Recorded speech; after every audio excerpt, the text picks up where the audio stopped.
అసలు ఏందో ఏమో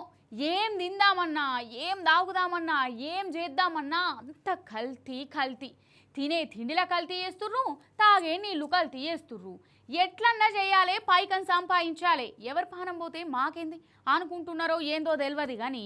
గట్లనే చేస్తుర్రు చూడుర్రు ఒక కాడ నిజంగా బయట ఏమన్నా తినాలంటే పానం గజ్జమంటుందల్లా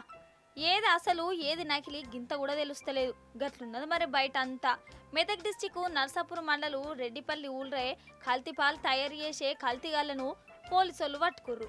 ఏం లేదన్నా గానీ 150 లీటర్ల కల్తీపాలు మిల్క్ పౌడరు పోలీసులు పట్టుకుండ్రు ఏందో ఏమో పో ఈ పనికి మళ్ళీ పని ఎవరు ప్రాణం పోతే మాకేం చేసేది అనుకుంటున్నారో ఏమో తెలియదు కానీ గిట్లా కల్తీనైతే తయారు చేసిండ్రోలా మరి దేనికి అక్కడికి వచ్చేది కాదు పనికి వచ్చేది కాదు ఇట్లాంటి పనికి మళ్ళీ పనిలా ఎప్పుడు ముందే ఉంటారు కదా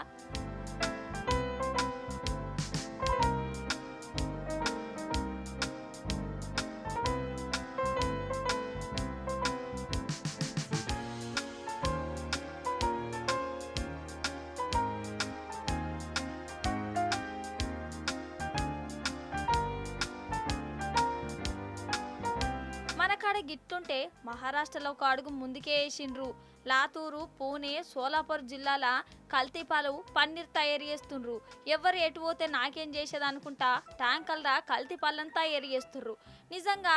పండ్ల పొడి కాడికెళ్ళి తినే తిండి దాకా అన్ని కల్తీనే కాబట్టే ఏ గట్టున్నది అందుకే ఏదైనా తినేటప్పుడు చేసేటప్పుడు 1-2 సార్లు ఆలోచించుండ్రి ఎందుకంటే మంచిది ఇంట్లోనే తయారు చేసుకొని తినుండ్రి మీకు మంచిది మీ ఆరోగ్యానికి మంచిది ఇదంతా చూసినాక అంటుర్రల్లా గిట్లనే పబ్లిక్